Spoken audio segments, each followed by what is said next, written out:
Our process on the manufacturing side of things is we start cutting the material, then we'll send it over to the machining process.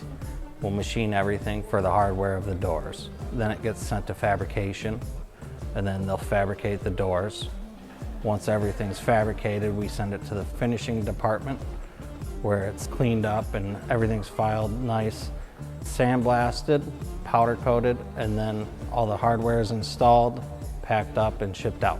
The only thing we don't do is make the glass, but essentially everything is created in-house.